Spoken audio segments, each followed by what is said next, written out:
Good morning, Magic Nerds, and welcome to Not So Serious Magic. My name is Adam, and this is my co-host, Landon. How you doing today, Landon? You know, there is ice all over my feet, my hands.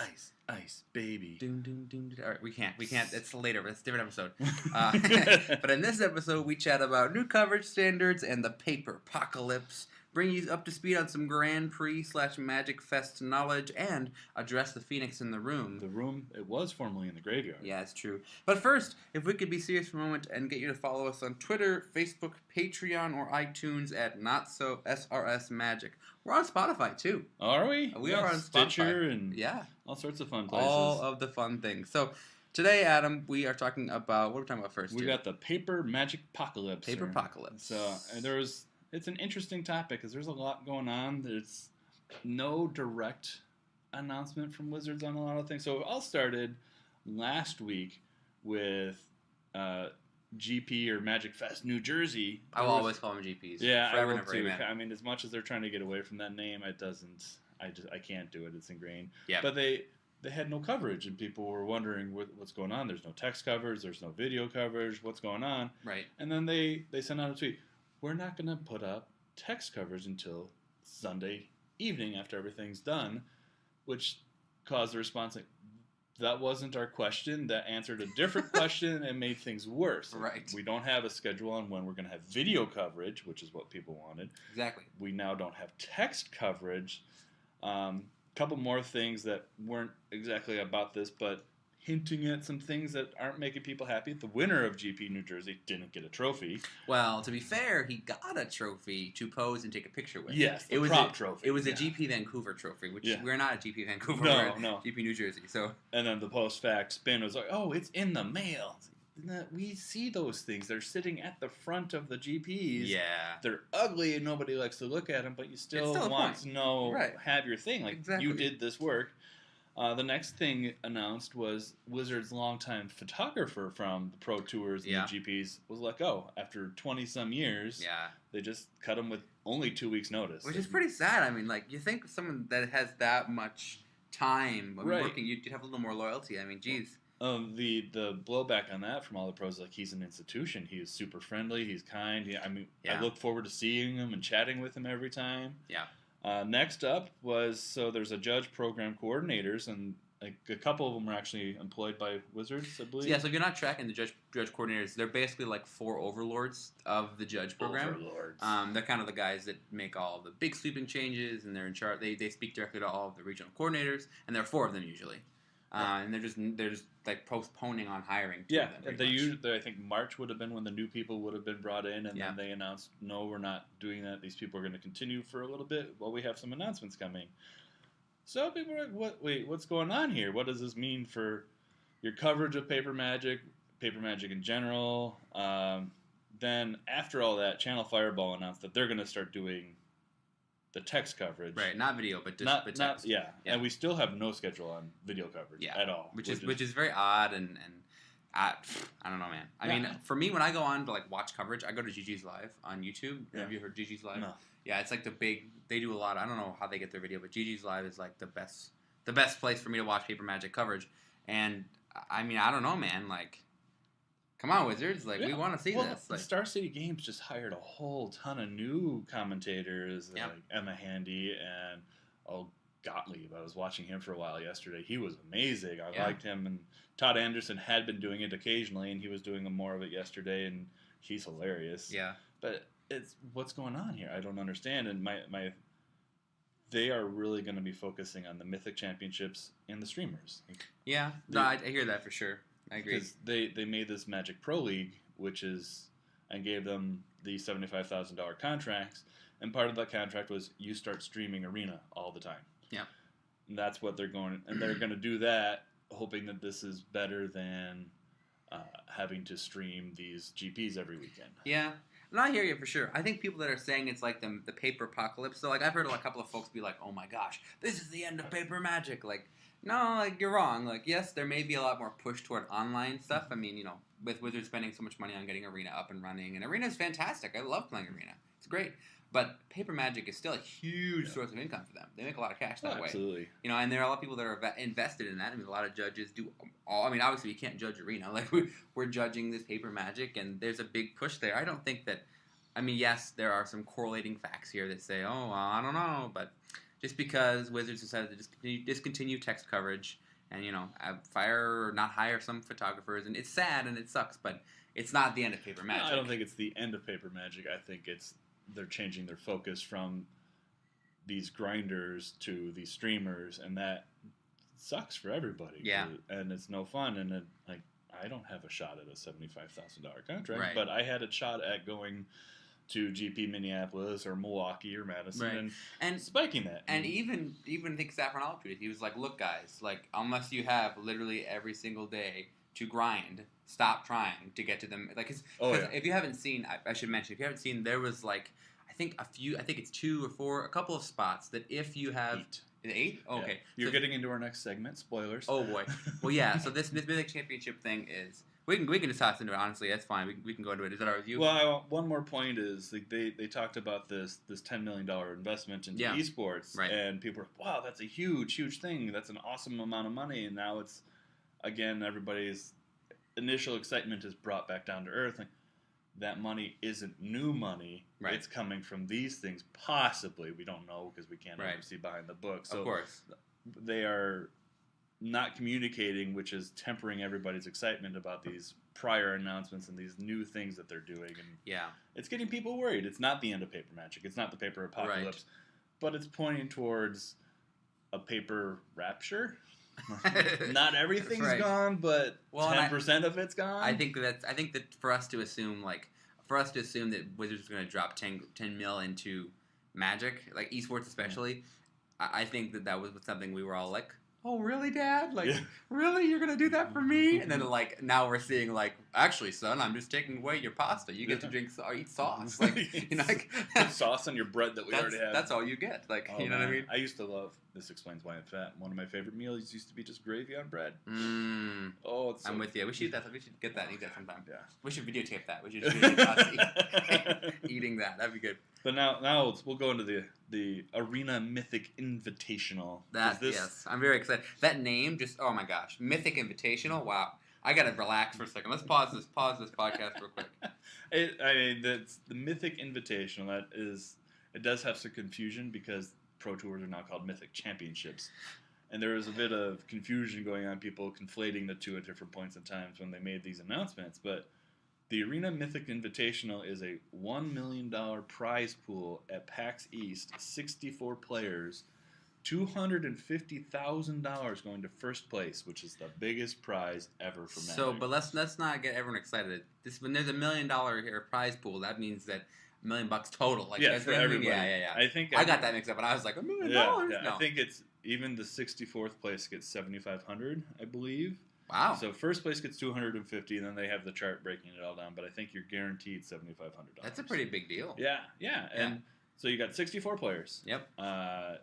You've got the Magic Pro League, minus the one guy that got disqualified for cheating. Way to go. And then they had a bunch of specially invited players, which were mostly streamers and a few known people. Then the final 8 slots, this is what you were talking about just a few minutes ago. Yep. Are the top 8 on Arena at the end of this season, which goes till the 28th. This month, yeah, February, yeah. So good luck. So if you would like to quit your job and spend every single day grinding, you probably still won't get there. But if you want to give it a shot, do it. I mean, you try. So when I saw this come out, I was like, yeah, I'm gonna do it, and I grinded for 2 days, pretty much straight. Like I was like, I'm gonna see how. No, I'm like gold tier 2. Or something it's not a thing. Like unless you are quite literally a pro with no other job than doing this, don't even worry about it. It seems like it's a thing you could do. Just grind a few games, or grind a couple hours every night, and you gain a few ranks, and eventually you'll get there. But once you get into Mythic, you're still competing with everybody, and those ranks just changed on the second. Yeah, and that's where you're going to run into the issue is that February 28th or 27th, I don't know exactly what time it ends, you are going to have to be on there constantly and constantly winning. Right. And there was actually, your sleep. There was even some talking among the judges. It's kind of like in passing about like, well, what if people are like grinding all the time? As in like, hey Adam, I'm gonna go to sleep now. Would you grind for me? Yeah.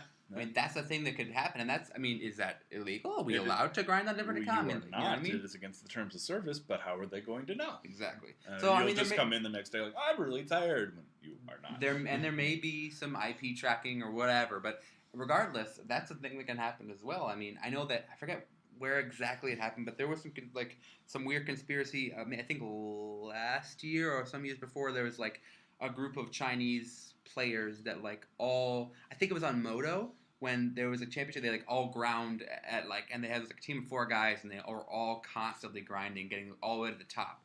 And they ended up being disqualified because they somehow found out. But this kind of thing of where it's all online and we can kind of cheat the system, it's weird. I mean, it's not as nice as being able to have a judge there saying no. Like, you know what I mean? Like, right. Yeah, and there's that way to cheat because if the last place is still getting $7,500, that's if we're splitting that 2 ways. I'm not doing the math because that doesn't divide evenly. Yeah, it's a lot of money.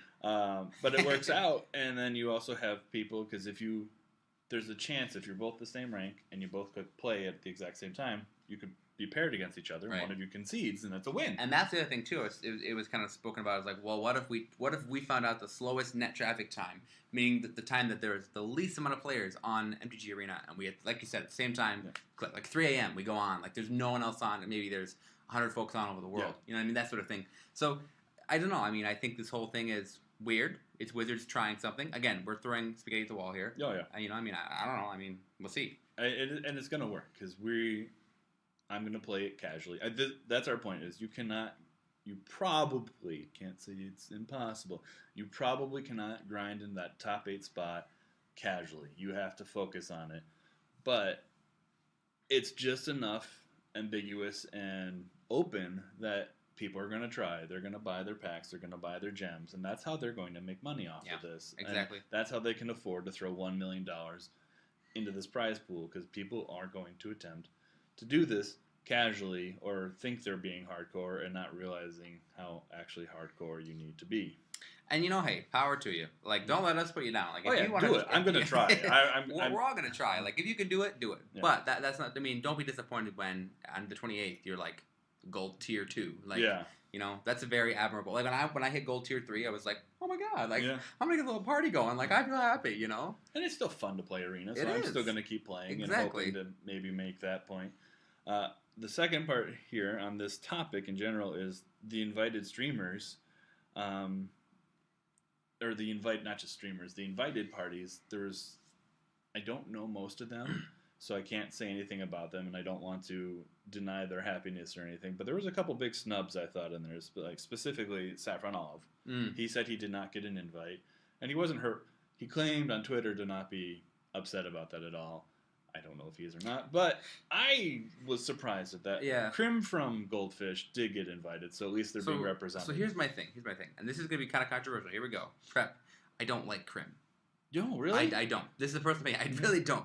I think that Krim is an all right player. I think that he does okay in commentary. I just personally don't appreciate him. I just don't love it. Like when I first started listening to Saffron Olive in the very beginning of my Magic time, I actually didn't appreciate him. Like, I just didn't like the sound of his voice. I didn't like the way he did it. I just did. Now, he's my favorite. I love watching him. I think I have to get used to Krim. But, like, for me, when I saw he wasn't invited, I was like, wow. Like, I feel like MTG is synonymous with MTG Goldfish. Like, everyone knows about MTG Goldfish. Like, it's huge. I think why he didn't get invited is he mostly streams Magic Online still. He doesn't do a whole lot of Arena. But I still think it would have been great publicity to maybe get him into Arena more, and because he's got a huge following. That whole website. Or what about getting him announcing? I mean, that'd be fantastic. Maybe they would. I would love to have to see him announcing. You know what I mean? Another one that was snubbed, Jeff Hoogland, and he was pissed. Yeah. Because he is the number one outside of like Star City Games as a whole. Yeah. He is the number one Magic Arena streamer, and did not get invited. I wonder why that is. He's a bit abrasive, but. I feel like if somebody came to me and they were like, "Hey man, you're kind of abrasive. We're gonna pay you like, I don't know, like $50,000 to come do this, I'd be like, you know what? I'll tone it down a little bit. Like, I'm okay. Like, at least until then. And part of it is he's got a lot of inclusivity. Whatever, I give up. Yeah, Wants to be inclusive with people, and he doesn't tolerate that sort of stuff in his streams, and so he's quick to ban and stuff. And I mean, he fits my worldview, so I'm okay with it. Yeah. But it's just, that's why I think he can be a bit abrasive and speaks out a lot, and he's spoken out against Wizards a lot, and they might have taken that a little harshly, and maybe that's why. I don't know. I don't know every single one of the people that were invited. Another good one, that was invited, was the winner of the last Pro Tour, Andrew. I don't even know how to say his last name. Yeah. But he won the Pro Tour. Like the next week, they announced all these changes, and he's like, WTF? I got nothing out of winning this Pro Tour other than that one check. You're supposed to get invited to the next Pro Tours and all this stuff, and now he didn't have any of that, so that's kind of making up on that. LSV is not part of the Magic Pro League. He's invited because he's super popular. Because he's LSV. Yeah. And Gabby, his girlfriend, Cedric Phillips from Star City Games, is invited. I like Cedric. So trying to poach a little bit of the viewership there. So Yep. There's good people in there that I recognize. And Krim, I guess you don't like him. Well, as a person, I think he's fine. Just personally. Yeah. I've never watched him stream, but I like him on their podcast. Okay. Yeah. So the format. Did you look into this format at all? I did look into the format, but I want to hear what you think first. Duo Standard. Players will submit 2 standard legal decks. They will not sideboard between games, though your deck can have a sideboard because certain cards you can grab from outside the game. Mastermind's Acquisition, Lich's Mastery deck. Players can submit 2 different decks, 2 of the same archetype with different cards, or the exact same deck twice. Have at it. Match play will take place using the decks. Game 1, each deck will play with a random deck. Each player selects a deck, and who goes first will be determined randomly. Game 2, you select the other deck, and whoever lost now the player who went second in Game 1 now goes first. Game 3, each player selects one of their 2 decks to play again. So here's what I think is going to happen, right? We have, I feel like if this is going to go to like FNM, like you'd have players who are like, I'm going to make Bant Turbofog, and I'm going to make, like, maybe Grixis Control, and just see how it goes. What I foresee happening is people going, like, these pros going to these tournaments and having a burn deck, and then a burn deck. Like, because really, if you're bringing a deck to a Pro Tour, Mythic Championship, you're bringing a deck that's going to perform to the best and most consistent that you know how. Mm-hmm. Like, that's what you're bringing. So, if you're going to bring one deck, you probably aren't going to bring a separate one. Like, I don't know why you would be like, I guess they want variety. They want to see, oh, wow, look at this cool new thing. But, like, having one burn deck that runs 4 Fanatical Firebrands and one that runs 3 and then 1 Fayashino Pyromancer. Yeah. Like, whoa, like, difference, variance, you know what I mean? I don't know how this is going to work. Yeah, it's a best of 1 variant. This is also related to the Paper-Pocalypse. Like, they are really pushing this best of 1 stuff. Which is really funny to me. I mean, people so for new players also, like, if you think that best of 1 is the same as best out of 3 or first to 2, you're incorrect beyond any reason that you can think of. Like, it is so different. Yeah. Yeah, and Wizards likes to talk about, like, sideboarding or understanding sideboards is hard. No, that is not true. Knowing what the sideboard's purpose is for is easy. Right. Mastering the ability to correctly sideboard, that's hard. Well, and also, just a general rule, we should never be saying to any players of the game, like, this task is hard to do, therefore, like, when they banned KCI, I still am very frustrated in the fact that they didn't say, hey, I would have appreciated more if they would have said, KCI sucks to watch. We're banning it. Yeah. Instead of being like, it's hard. Too hard. It's hard to play Modern with this in the format. Like, no, that's not a thing. Magic is hard. Like figure it out, guys. Want it to be hard. Exactly. Otherwise, it's not a fun game.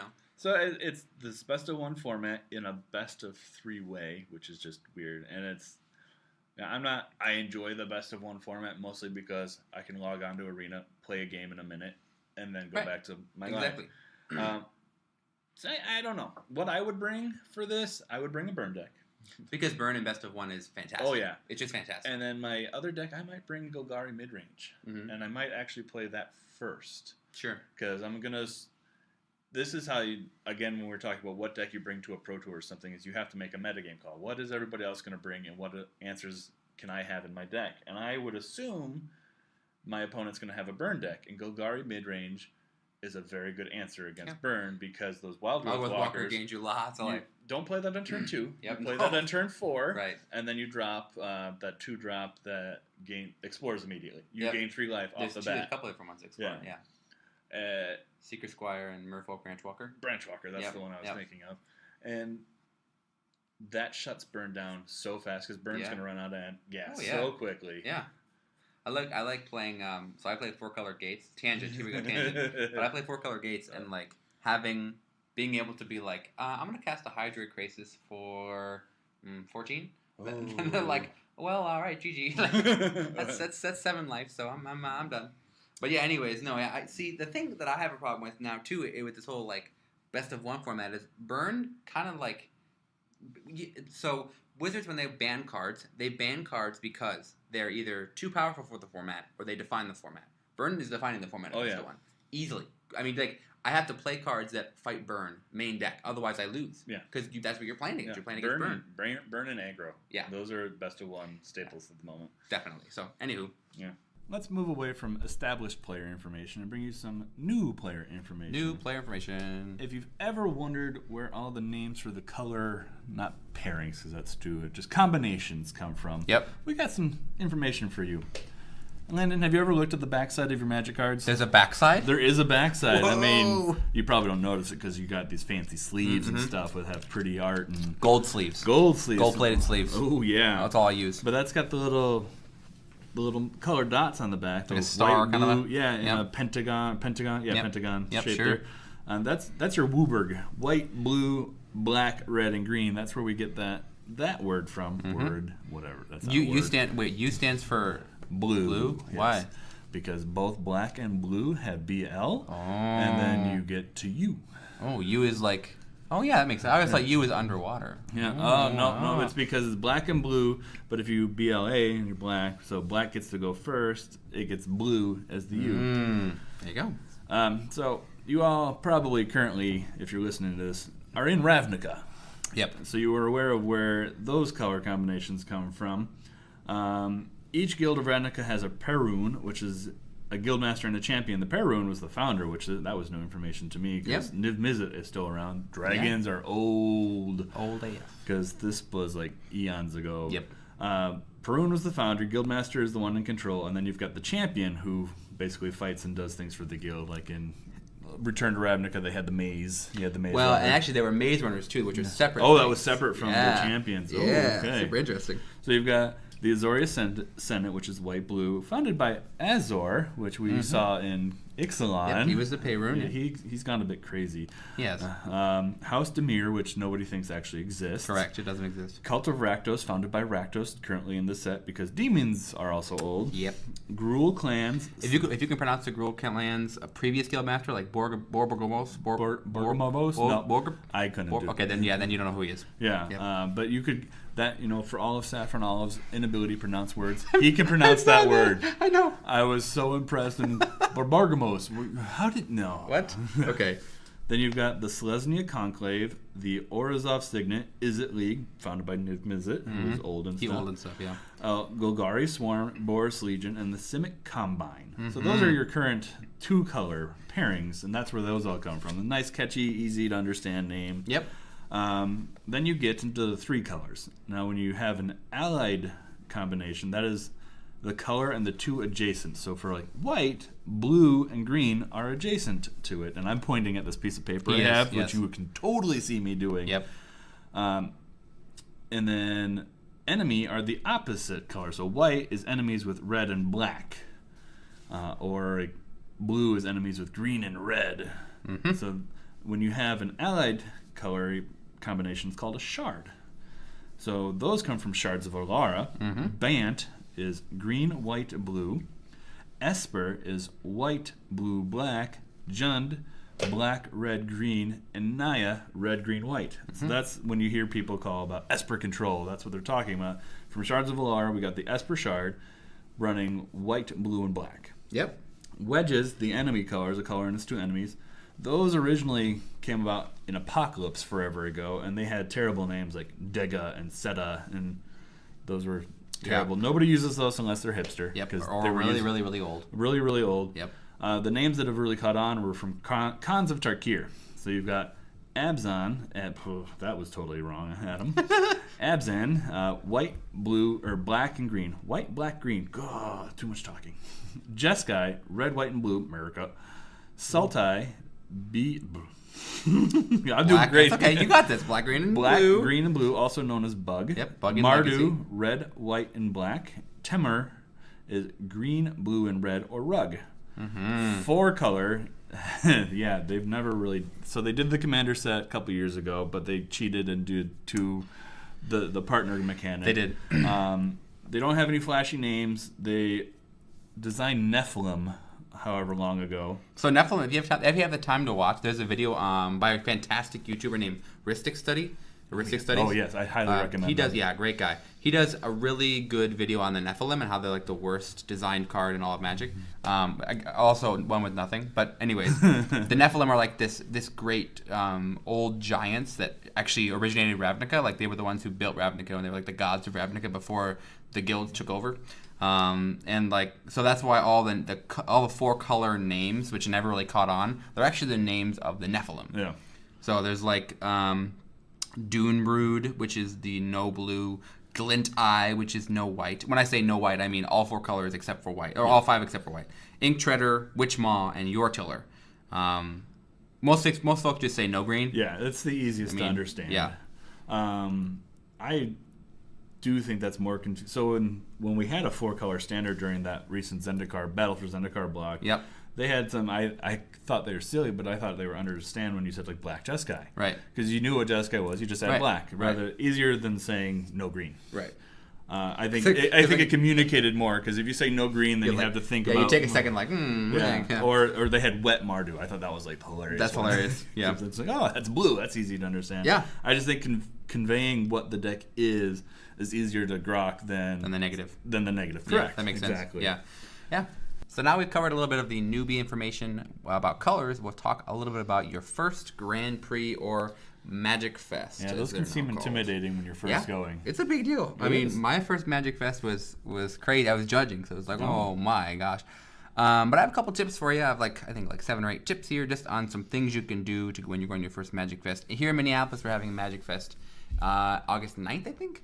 In August. Sounds right. That's when we've had the last couple. Yeah, so we have Magic Fest here in August. So a couple of tips. The first tip I have is the event is bigger than you think it is. Yeah. So just be prepared to go into the biggest room you can think of with more people and judges and vendors and artists and sounds and colors than you can ever imagine, and then double it.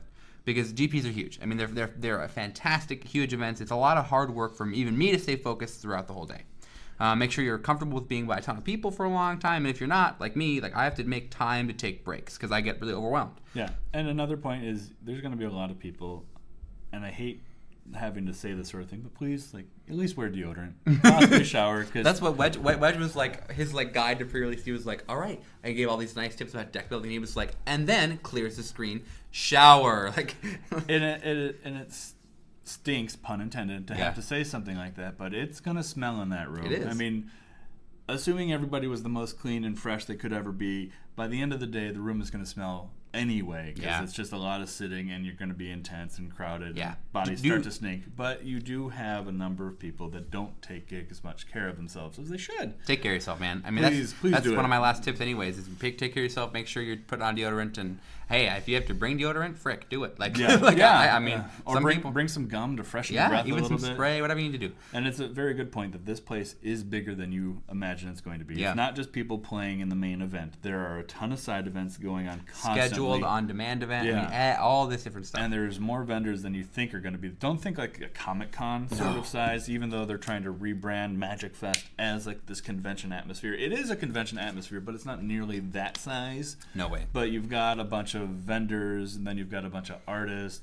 and then you've just got the random sign-in booths and the information booth. The main stage. And then there's a couple of food vendors. Yep. So there's just a lot going on. Yeah, definitely. Tip number 2, time. You've never played Magic for as long as you will at a Grand Prix. And even if you have played Magic for 8 to 10 hours without any breaks, you probably haven't cared or has been as focused as you will be at this Grand Prix. Yeah. Bring food. Bring lots of water. I promise you, if you buy a cookie at a Magic Fest, it'll be like $12.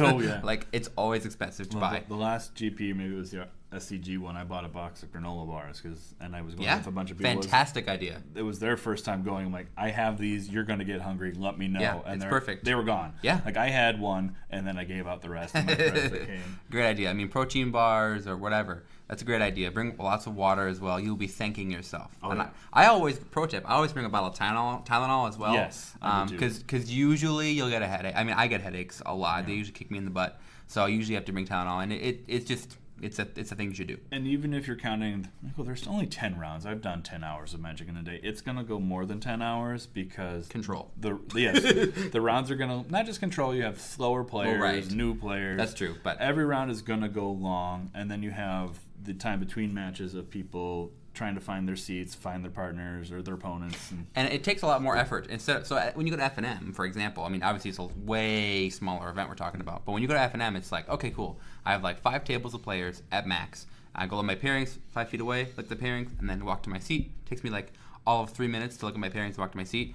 Here, usually there's like a big pairings flag. Go to the pairings flag, look at your pairings. Then you have to find your seat in a row of maybe 50 tables. Mm-hmm. It's a big deal. Then once you find your opponent, you have to wait till you can go, and then you go. And especially if it's a limited event, oh my gosh. Then you have to worry about sealed pool, and if you're drafting, how to draft. It's a big deal. So to take the time. So a big one here too, number 3, competitive REL. So it's okay to be nervous about playing a competitive REL. There's kind of a heightened level of pressure and a higher expectation of rules understanding. The key to doing well at comp REL is taking your time.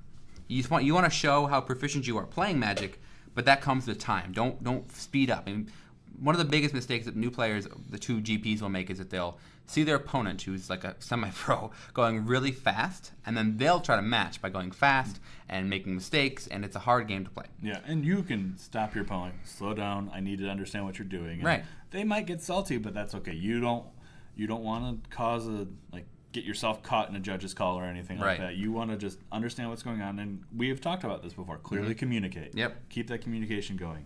Missing triggers, tapping wrong, doing things in the wrong order, all of these things that you can do at regular and kind of get away with are now the possible infractions at competitive events. So just go slow. If you don't know what your opponent is doing, ask questions. If it's some information is actually derived information, which means that it's not your opponent's job to tell you that information.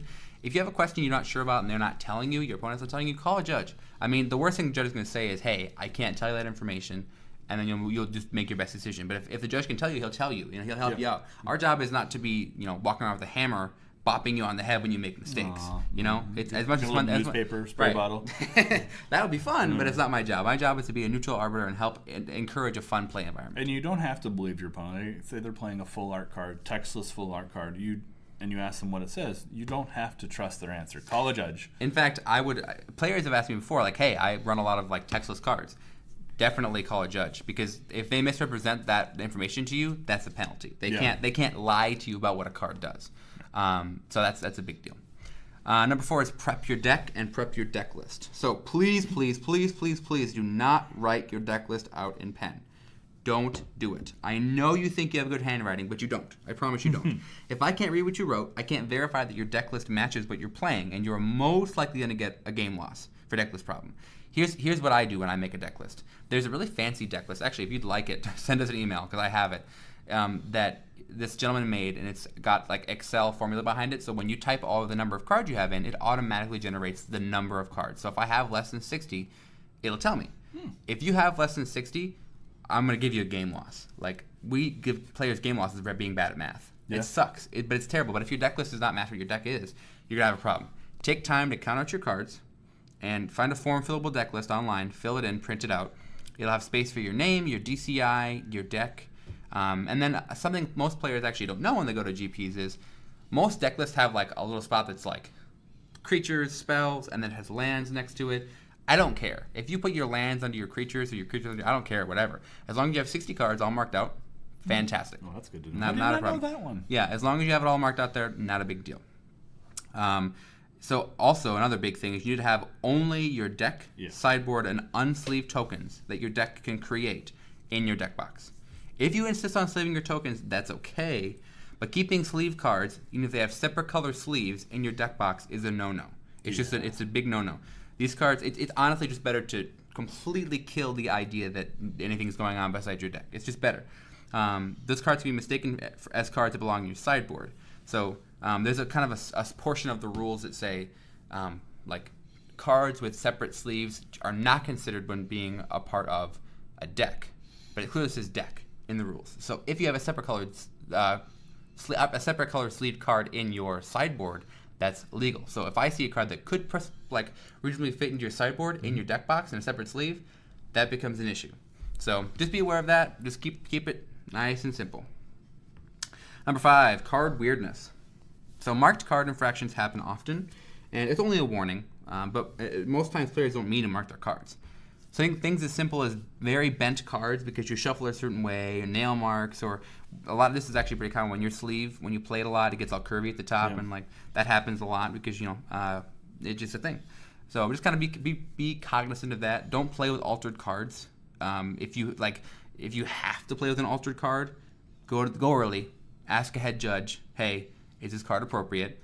And a lot of times at GPs you won't have that option because the head judge is busy or they're up in their throne on the high table, right? Like you can't get to them. Just generally speaking, don't do it. Yeah. It's just a bad choice. A side tip on this is if you're going to be playing, if you think you're going to be successful that day, bring an extra set of sleeves. Yeah. Because your sleeves are going to wear out. Not just the curviness, some will break. Yeah. And you're going to run out of the backups. Great pro tip. Yeah, definitely. Number 6, bring a pad of paper and a pen. Yes, absolutely. Yeah, you have to. This is a must. At Comp RL, you have to keep track of your life total with something that cannot easily be changed. Dice will not work. They get bumped. Yep. You just don't remember, and you can't keep track of all the little scratch marks. If you want to be a pro like me, buy a boogie board. It's like an easy-to-use electric chalkboard / Etch-a-Sketch. You just kind of write on there and then press a button and it erases it all. So this is a really good way to do it. Have you ever heard the story about the opponent that reached over to change it when he wasn't looking? No. And then it copped to it. Like the guy dropped his thing, looks back up, and his boogie board's been changed, and he calls the judge, and the guy's like, I didn't think you'd notice that I did that. Wow. That feels like a problem. So I don't like the boogie board because it's easy for somebody else to mess with. I just like the little piece of paper next to me. And that works too. Whatever works for you, just make sure it's not easily changeable. Number 7 is be honest. If you make a mistake, tell a judge just right away. If you realize something went wrong a few turns ago and you realize it now, call a judge right away. People who are innocent call a judge on themselves as soon as possible. People who are trying to cheat let things slide for many turns and then they realize and they call judges later. Just do it as soon as you know.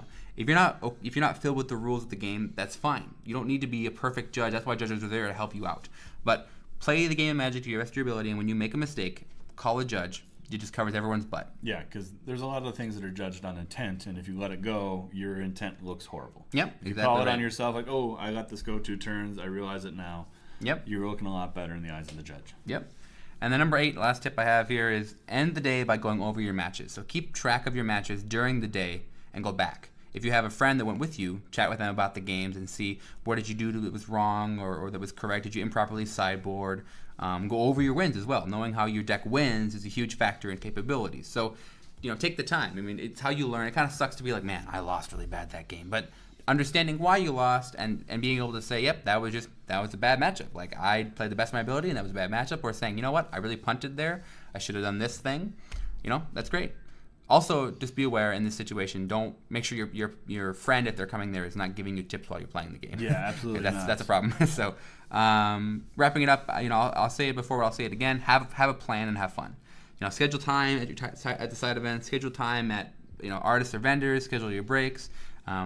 These events are not easy. There's a lot of work. I mean, but it's also very fun. So, that's about it. Now, let's say you are in one of those games that goes long, goes to turns, and everybody's waiting on your game to finish, but you really need to go to the bathroom. What happens when you go to the start next round and you're late? So the general rule that most judges adhere to is called 5 and 10 with a heart. So that means at 5 minutes past the round starting, so we say go, and then 5 minutes past that time, if you arrive, you are given a game loss. If you arrive between 5 and 10 minutes, if you arrive at 10 minutes, that means that you get a match loss. With a heart refers to if I see you attempting, like let's say that you somehow got hit by a snapping turtle and you are crawling on the ground, you're low crawling to get to your game, and I see you, I will not give you a penalty because I have my heart. I see you crawling here. That Simic player got you with that snapping turtle. Exactly. They threw it at you. Yeah, so that's kind of the penalty there. So if you have to go to the bathroom, the key is just saying, hey, judge, I call a judge, I say, hey, I have to go to the bathroom. They give you a time extension, and you can just play on. Yeah, my tip is go to the bathroom whenever you can, whenever you have a chance, because it'll clear your mind, among other things. Yeah. You want to be able to focus on your match. And and the other possibility, you can actually get a catheter as well. Do that. Get one of those, attach it to your the stadium buddy. I think that's called. Exactly. I'm sure that's going to help the smell that we were just trying to help alleviate a little bit. No, don't do that. don't be that guy. Nope. So now we've talked about Grand Prix and all of their glory. Let's talk about a deck you might play at a Grand Prix. So my personal favorite format, as I'm sure you're probably aware by this time, is Modern. I love Modern. So a lot of folks ask me too, like, well, how do I get into Modern? Modern is such an expensive format. I want to start playing, but I just can't buy in. Well, first step is sell your standard deck. That's step one. So there's a couple. But not all your standard cards. Exactly. Some of them are Modern playable. There are a bunch of cheap Modern decks. Dredge is pretty cheap. Burn is pretty cheap. Storm is really cheap. Titan Amulet, Titan Shift are both pretty cheap, but best among all of the cheap Modern decks is It Phoenix. Oh, this deck is fun. It's very fun. So, many Magic the Gathering players already have a lot of the pieces to begin playing this deck. We're gonna break down the top deck in the meta right now, which is this deck. So the deck we're analyzing today comes from SCG Modern IQ Durham. Durham. Oh, sure. Durham. The deck was piloted by Dylan Donegan to a first place win. Congrats, Mr. Donegan. I've been at tournaments as a judge, and I've seen this deck be played, and it's brutal. I played Hollow One against this deck, and one of my favorite stories is that I had 3 Hollow Ones, which is a 4/4 creature, on turn 2, and then I lost the game the following turn. So I can see this. Yeah, so it's a good deck. So first up is the Creature Suite. I love this list a lot. Yeah. So there are 4 Thing in the Ices. I love that card. I was playing that in Standard too. Thing in the Ice, yes. Back from my good old Standard days in Shadows over Innistrad. This thing enters with 4 ice counters. It's a 0/4 with 4 ice counters. And whenever you cast an instant or sorcery, you may remove a counter from the thing. This deck plays no spells that aren't cantrips. Literally no spells. And if you're not familiar with cantrips, they are spells that cost 1 mana or very little mana and draw you cards. Yes, they replace themselves. Yeah. This deck plays no spells that are not cantrips. So no spells that aren't cantrips, and if this is played on turn 2, Thing in the Ice, if it's not flipped by the end of turn 3, something's wrong. You then get a 7/8 that bounces all non-horror creatures. So every creature, unless you're playing like Living End, and you have that one weird card. I don't even know what other horror creatures are out there. Yeah. So this is basically it's like a board wipe, in essence, a clear board to swing in for 7 when it flips. Quick judge's point here. Yeah. So you've got Thing in the Ice, and it flips. Does it have Summoning Sickness? The answer is no. Gotcha. Because it's the same object, and you control this in upkeep. Yes, it is a killer. You can swing it for 7. This is especially good against people that cheat out cards, like Hollow One, yes, because I can't actually cast my creatures for full price. This is a big win. Next is 2 Young Pyromancers. These little youngins do a good job of pumping out 1/1. So whenever you cast an instant sorcery spell, as long as you control the Young Pyromancer, you get a 1/1 elemental token. Yeah, and you can swarm with those really quickly. Real fast. Because this deck is casting between 3 and 4 cantrips on turn 2, turn 3. They're casting 5. It's crazy how much they're drawing through their deck. It is a bit of a non-bow, meaning it's a bit of a not positive. Right. They don't work well together because the tokens, when they get bounced, cease to exist. For Thing in the Ice, yeah. If they get bounced, then they're just gone. So you have 25 tokens, and then you flip Thing, and everything gets bounced, and they cease to exist. But if you're playing Young Pyromancer, you're probably on the Young Pyromancer plan, and less likely to be on the Thing in the Ice plan. So you're kind of going to hold back your Thing and worry about casting there instead of playing the Thing and bouncing all your tokens. So Thing. Yeah, exactly. 4 Arclight Phoenixes. So this is the card that everyone thought, myself included. And this is where the name Is It Phoenix comes from. Yeah, that it would be terrible. I thought it would be terrible when I first saw it spoiled. But casting 3 cantrips is about the easiest thing this deck can do. It's having 3 free damage, basically, is what it is. So this Phoenix comes back from the graveyard if you've cast 3 spells, instants or sorceries this turn, and it comes back with haste. It does. Well, it has haste, doesn't it? It has haste. But it's amazing to be able to just discard it with any of your cantrips that you're already casting, and then get 3 free damage and you cast 3 other spells. It's ridiculous. Also, having a repeatable blocker is also pretty great. Yeah. So And it doesn't care about Thing in the Ice because it comes back at the beginning of combat. Exactly. So if you flip Thing in the Ice pre-combat, then Phoenix comes out. That's a great note. Yeah, that's a really great note. That's very important. That is synergy and a combo. Look at that. Versus Young Pyromancer non-bow. Yep, boom. Teaching. So a playset of these costs you about $90 at the time of this recording. I thought you were talking about a budget list here. Yeah, I know. Well, the thing is, most modern budget lists are like under $500. Yeah, relative budget. Yeah. I mean, when you're playing Jund, the Jund is like $1,200. Oof. So, I mean, But yeah, so you can get a playset of these for $90 total. If you can find them on TCG Player or somewhere that they have them used, you can get them for about $90. This is actually the second most expensive part of the deck. So finishing out the creature suite, we have the Crackling Drake. I love that card too. It's a good card. So this came from Guilds of Ravnica. Drawing one card when it enters is humongous. Being able to replace itself is just huge. Also being able to play something and then get gas is just it's ridiculous. And this one is great versus like Enigma Drake. Even though this costs one more, it gets plus power for cards in exile and the graveyard. Yeah, which is relevant. I forgot about that. If you're playing like Snapcaster, which exiles your instance and sorceries, this still matters. Yeah, I actually forgot about that. That's really good to know. Yeah, that's a big portion. And I mean, like I say, you're casting all these cantrips. Your graveyard's gonna be stocked full. You're gonna have like a 7/4 on turn 4. I mean, it's if not more because you're just stocking your graveyard so full. So now we're entering the spell suite, and there are literally no cards on this suite that cost more than 1 mana, except for one, which is Manamorphose. So we're gonna start with Manamorphose. It's the only card that costs 2 mana. Manamorphose is a crazy spell that's been played in Storm for years, so it makes a ton of sense to be played here. It costs 1 and then hybrid green or red, so you can choose to play green or red. You're doing red most of the time. Yeah. It says you may add 2 mana of any color to your mana pool, draw a card. So basically, you're casting for 2 mana, getting 2 mana back, and then drawing a card. So you're getting a free spell in essence, and drawing a free card. It's ridiculous. This is the third most expensive card in the list. It's about $70 for a playset. Wow. Which it's actually jumped up quite a bit. So that's rare? Yeah, it is. No, it's an uncommon. And it's still $70. Yeah, because it's played in Storm. It's Storm's big thing. So there's that. That's, like I said, the third most expensive, right behind the Phoenix. Faithless Looting, or Loots, as I call it, is a huge part of the deck. Actually, Looting is an underrated card that's actually in my top 10 of best Magic cards ever printed. That's another segment for another day. This card allows the player to draw and then discard. So you draw 2, then discard 2. And this order that matters a lot because you can filter it that way. You can say, oh, these 2 lands, I don't need these, or hey, I drew 2 Phoenixes, I'm gonna discard them. Instead of discarding your 2 cantrips and then drawing 2 Phoenixes, right? So the order does matter. And then the flashback is also huge. You can flash it back for 3. So in late game when you're like, oh, I need some more gas, you can flash it back.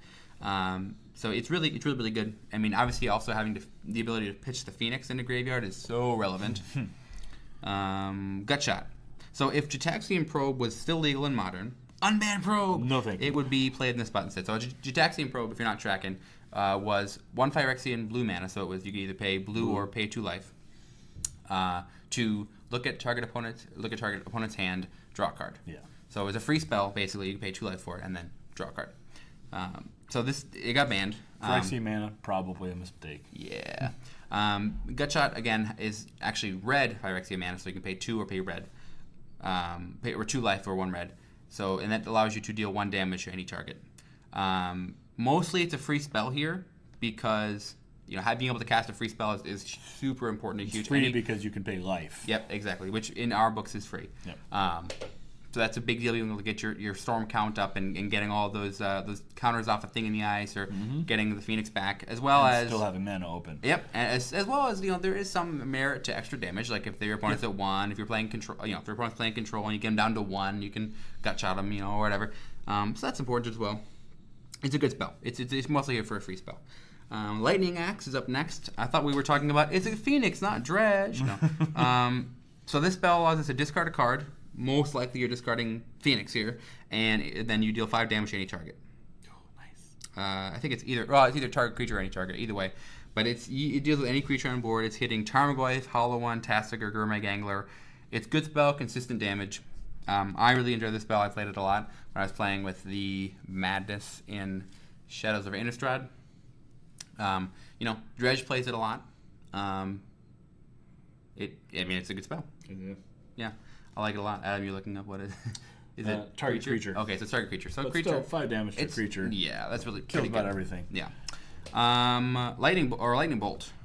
Do I even have to justify lightning bolt? I feel like if you're playing the color of red in your deck, I would actually expect to hear you justify why you're not playing lightning bolt. Like it's that good. Opt. This reprinted spell became legal in Modern after Ixalan printed it. Adam, so good. Adam, when was this card originally printed? Do you know? Oh, trivia time. Boy. When was it printed before Ixalan? I was not Modern legal. I am going to say Odyssey. Close. It was printed in Invasion. Ooh. Invasion, yes. It's somewhat the same as Serum Visions, allowing us to scry away that land to get some more gas. It's good late game, good early game, always good. Drawing cards always good. Drawing cards is never wrong, kids. Yeah. And it's, again, free when it replaces itself. Yep. All those cheap spells Fast that you want. cantrip, you get it. Both Serum Visions and Sleight of Hand are both filtering monsters. Serum Visions allows us to scry 2 cards, though it's kind of bad we have to draw first, so... Yeah. But, it's fine. You get to dig too deep, which is a big deal. And then Sleight of Hand is a pseudo-scry. You get to look at the top 2 cards and put one in your hand, one on the bottom. It's faster, but you don't go as deep in your library to get cards that are good. So usually I don't chat about the lands, but since we're talking about price, let's chat about the lands. So when you're buying into Modern, it's about buying into lands. Like, that's what you're buying into here. Wizards of the Coast did most folks a favor in reprinting Shocks. Yeah. This has brought the price down due to re-saturation of the market. Welcome to economics class. This is usually a big purchase, as everyone needs lands, and the fetches have only ever been printed a few times. Yeah. So this list in particular plays 1 breeding pool, which is about $10, and 2 steam vents, which are also about $10. These used to be a lot more expensive. They did. They were like 18-ish. 2 islands and 2 mountains, which I can actually send you in the mail if you don't have some. I have about 5 million of those. 4 spiral of canals, which are about $10 a piece, so they're not bad. Now the fetches. So here's kind of where it gets expensive. Yeah. This list plays 2 polluted deltas, which are $20 a piece. That's the blue-black fetch land. You can get a blue or black. And then 1 wooded foothills, which is $20 a piece as well, which is the green-red. Yep, green-red land. Yep. Forest Mountain. And then 4 scalding tarns, which are $341 for a playset. So here's how you get around that. Tarns are expensive, but you don't need to play tarns. You can easily play 3 foothills and 4 deltas, right? They're all $20 a piece, so they're still expensive, but they're not expensive as $341 for a playset. So the reason you play Scalding Tarns over Wooded Foothills and Polluted Deltas is Scalding Tarns get both blue and red. You can get either one, so it's just better. It means better to have that option. But if you're playing Wooded Foothills or Polluted Deltas, you can get blue from Delta and red from Foothills. It's the same idea. And you have to remember the fetch lands get island or mountain, and your steam vents is island mountain. Right. Not it's a non-basic land, but it has basic land types. Exactly. So you can fetch out those shock lands. Yeah. So a couple of reasons why you can is, number one, you need all of 2 lands to be able to function in this deck. So if you draw a foothills or if you draw a polluted delta, you can search out either a steam vents, which is what you're mainly going to search, or your breeding pool if you need to, because you can search out the island or the mountain. So you're fine either way. And also you have a lot of card draw with your cantrips too. So you can find your lands, and really you'll be okay if you want to play those foothills and those deltas. So you can get into Modern. You can do it. While I was typing this out, Adam was snooping, and he decided he was going to post a little spicy list just here. Just a little variant that came out this weekend. Spicy meatball. Most lists only play Is It, so blue-red, but this list that Adam posted plays Temur. Woot! This list plays Traverse the Ubenwald, which is that 1-mana green spell that lets you search out a land or a basic land card, and then if you have Delirium, you can search out any land card or creature and put it into your hand. I don't know if I like that, but I do think it's spicy. Being able to tutor that creature that you need can be relevant depending upon the matchup. This list also eliminates one of the more troublesome non-bows we mentioned, which is Pyromancers. Yeah, it's not run Young Pyromancer because that non-bow stuff. That feel-bad moment of like having 24 tokens and then bouncing them all. Yeah, I didn't compare this too much because I was doing this as I was running out the door to get here, so I didn't compare. Was this running more spells than? So no, so it runs. So it runs a couple less creatures. It runs a Snapcaster Mage, which is really I like a lot. So you can get whatever you need from your grave. Like, so you need like a Lightning Bolt, whatever, to take care of things. I like that. But it does run the kind of the flex spot that it uses. Is it runs 4 Mishra's Baubles. Oh. Yeah, which cool. I really like a lot. Being able to look through or it's like, let's say you're in a situation where you get to look at your opponent's deck to see if they have that game-winning card on top. You can do that. Otherwise, most likely you're going to look at the top card of your library and see if it's a land. You're going to, draw it to get out of the way, and then you can draw your card for turn. I like it a lot. Does the original list run Surgical Extraction? No, this it does one not. Does. I saw that. I actually saw that in play because I managed to watch a little bit. Yeah. I think I would like to spend some time like in the next episode or something like that talking about Surgical and why it's good and why it's bad, because it's a very controversial card that I like a lot, but also it's like got its points. But and this deck list, just before we forget, was by Ryan Overturf, who's one of the owners from Lodestone, where we recorded last time. I like Lodestone. And it was a team event this weekend at SCG Baltimore, and his team won. So, look at that. Yeah. Look at that. Landon, I'm really sick of Modern. Can we move back to Standard for a little bit? I guess. Sure. And we've both been playing a bit of Arena. How can you not? It's a fun thing to do. What have you been playing in Arena mostly? I play 4-color gates. Wait a minute, you've been playing 4-color gates. I do. I really enjoy playing 4-color gates. I love 4-color gates. It is a great deck. Yeah, the first night I made that, I won like 10 in a row. Yeah. The next day I won nothing. Yeah. It's so fun though. It is so fun. You play all the gates. You play a ton of board wipes early because you're running so slow. Dude, Gates Ablaze is so good. It is so amazing. Oh my gosh. And I mean, that works well. That Gatebreaker Ram, which is a 2/2 that gets +X for a number of gates, so that always survives Gates Ablaze. Exactly. It's was it Deafening Clarion? Get rid of those early merfolk or those branch walkers that come out early. What else is good in those? I don't really care for those 8/8 artifact creatures. I don't play it actually. Oh, you don't? I don't play it. No. See, I wanna add that Hydroid Crassus to mine. That's what I play. I'm all out of wild cards, so I don't. I added Carnage Tyrant. Yep, I play that as well. And I was looking at some other things because I found that the big problem with Gates is like, if your opponent is playing Burn or playing like Esper Control is the worst, because when you have like that deck has like 8 really good threats. But they're all, if they have hard removal, you're just then you're like, oh, well, I'm drawing a lot of cards and I don't know what to do. Like, so I play those. I actually play Palladius more the Ruiner, and I play 2 Tardish Tyrants because they all have hexproof. Yeah. And it does really well because then you can't targetly remove them, which is really really relevant. Nice, yeah. Nice. I do kind of like. I want to play like a couple of those 8/8 artifact guys because they can't be blocked by creatures with power 2 or less. That's pretty relevant. But then they're really easy to get back with Guild Summit, which is whenever a gate enters, you get to draw a card. Yeah. And Arena nicely stacks those triggers so it places that artifact guy back on top. Yeah. And then you get to draw it again. That is pretty good. I like that. Have you won many games with Banefire?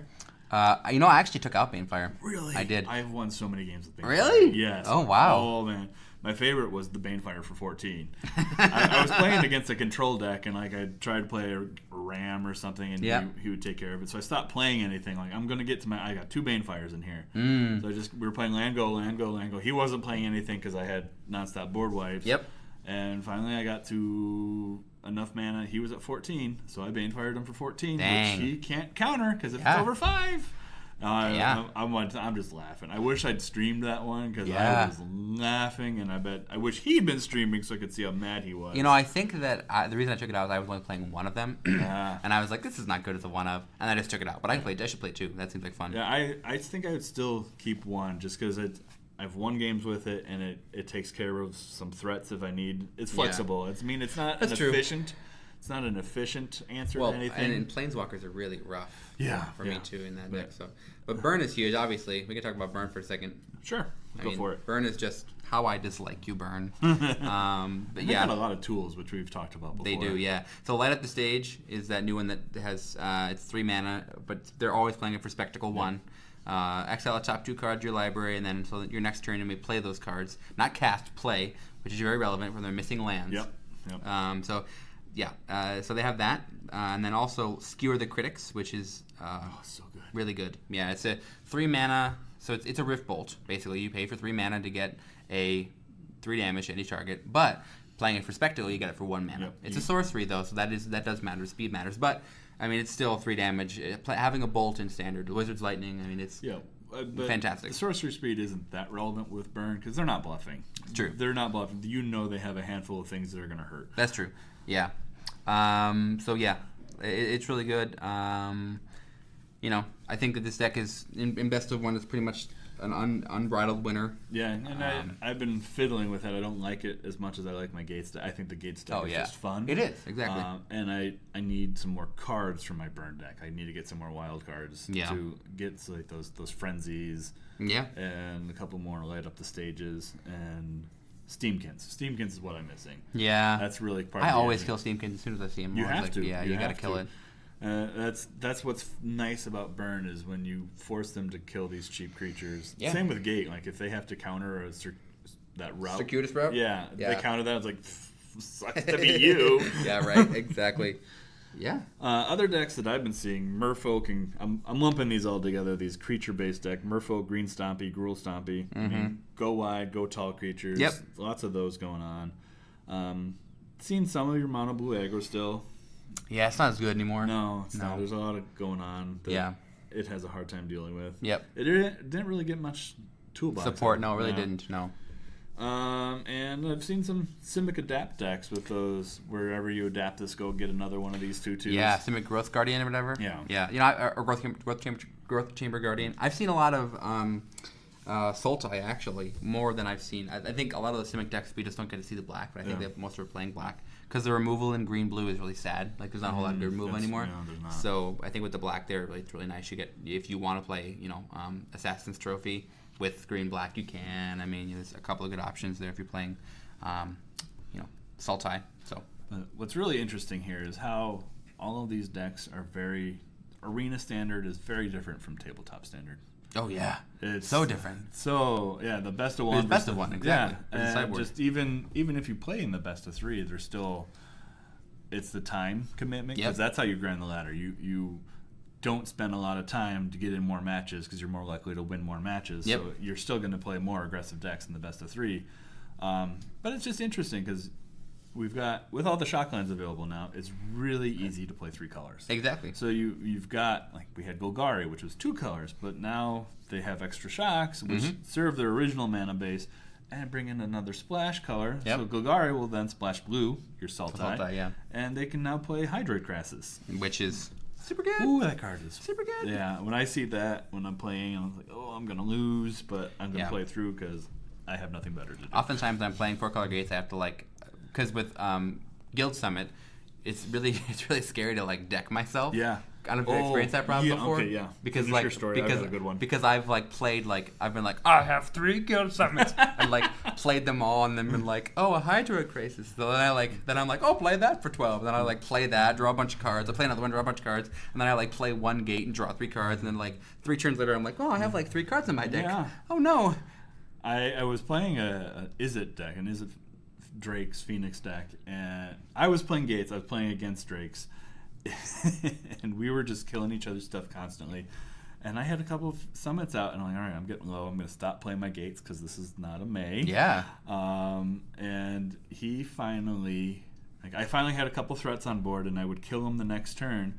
He Expansion Explosioned me. Darn. He made you draw cards. He made me draw my last 7 cards. Whoa. And I was I wish I could say more than the nice emote because that was a good play. Yeah. I appreciate. He'd been building for it. He found his game plan. He saw how fast I was going through it. He stopped playing threats. He stopped doing that. He's I'm gonna wait, and he did. He won. I appreciated that loss. Yeah. It was so fun. That's cool. Yeah, that's awesome when players are awesomely thinking like that. Yeah. The nice part about this Crassus is Golgari is a mid-range deck where it's trading card for a long time, just gaining some very slight value. And then you drop this, and all that incremental value just skyrockets. Because you're drawing cards, you're gaining life, so anything your opponent's been doing has been negated. Yeah. You get that advantage right then. Yeah, boom, so quick. good. Your mono-white aggro decks, which might have been playing red before, now splash blue and become Azorius aggro. Which for is DDEP, Deputy Detention. Yeah, when it enters exile, target non-land permanent opponent controls and all other ones with the same name. Oofda. Yeah, so that hits a lot, and that's really good. 3 mana in an aggro deck is still really easy to do. What about hitting tokens? Whoa. Oh, yeah. Hitting all the buy sapperlings. Yeah. So that's just an interesting little addition there. Yeah. I think that for sure right now the standard in Arena is actually really fun. A lot of burn, but it's been good. Yeah. Yeah. Couple last notes before we wrap up for today. There was a mystery announcement this weekend. Ooh. On one of the Wizards streams, they had something modern fans should pay attention at the end of February. Of course, that gets everybody's attention. Right. And then Mark Rosewater tweeted, "It's something I've said on my blog. This product is this year's innovation product and was created through our very first hackathon. And if you guys don't love it, I'd be floored." Now, their innovation products are there's things like Conspiracy and Battle Bond, which aren't standard legal. Mm-hmm. So we got a modern product, and we just shelved our Modern Masters product. My very much shot in the dark, because they have said forever that they wouldn't do this, and maybe they finally decided they need to do this. It's a new product that skips standard and has new modern cards. I think that, that sounds like a reasonable thing. I think that we're going to see modern challenger decks. Yeah, I do. Or maybe this is because they don't want to bring fetches back into standard. No. They hear that. And so we get some new cards and we get some reprints. What were the challenger decks? From this year, remember the challenger decks, the standard challenger decks that were like Hazoret, they had Hazoret and like Chandra in them, and they had like all these weird like the blue one had Kefnet, and like I think maybe if we saw some modern challenger decks that had like, hey, there's a Tarmogoyf in here, or hey, there's a Snapcaster in this, oh my gosh, or hey, there's a these weird like high value. Yeah, that would be nice. That'd be kind of cool. Based on set decks, like is it Phoenix decks or maybe Jund. They're going to start putting Dredge out there because people love Dredge. Yeah, I don't know. Dredge is interesting. So, a couple of fun things we have coming up. So, I actually got accepted to go judge at Magic Fest Calgary. Ooh. So, I'll be going up to Calgary in the end of March to do some judging up there. You should come visit me. Come say hello. Yeah, it's a short trip. Not too far. It's actually only like an hour-long plane ride. Oh, nice. Yeah, which is nice. That's just like going to Chicago. Yeah, basically. Yeah. But it's colder. Maybe, depending on last week. Yeah, fair enough. Yeah. We're probably going to be recording a game at the end of the month. No, when you say recording, what do you mean, Adam? Video recording. You get to see our ugly mugs more. What? Yeah. Not okay. I mean, in fact, we might not even have video of like faces. We just have the table. Good. Listen up. If we have the table, I will make sure to get my head under the camera at some point just to say hello. Yeah. That'll happen. Yeah. But we actually hooked up with Commander Smiths, and we're gonna hopefully get with them and do some fun, crazy things. So we'll hear more on that soon. We're working on that with them right now. So we'll keep you updated. Maybe related, but I need some tips on Vannifar because that's what I might be playing at that game. Did you mean Birthing Pod, or what'd you mean? Yeah, Birthing Pod. Okay, yeah, sorry. The new standard commander. The new Birthing Pod, yeah. And I'm looking at her, I'm like, I'm not inspired, and I don't want to do the same old that everybody does, but I can't think of what else to do with her. Yeah, I think we should need some janky, spicy tips from our... So send us some tips on that. Yeah, for sure. And then finally, I would love to... So I've been kind of looking around to actually get a candidate for level 1 judging. So if you're interested in becoming a level 1 judge and like learning about how that goes and all the tips and tricks, send us an email at notsoseriousmagic@gmail.com. I'd love to actually pick up a judge candidate to mentor and get you there. So because the more judges, the merrier. So yeah. Oh, excuse me. That concludes our super serious topics for today. We appreciate you listening. We'll be back in a couple weeks to attempt another not-so-serious discussion of magic-related topics. In the meantime, if you can, like Landon just said, send us questions or comments at Facebook, Twitter, and notsoseriousmagic@gmail.com. We're always looking for new content, and please subscribe in your favorite podcast app. From Landon and me, thanks for listening. Thanks for listening.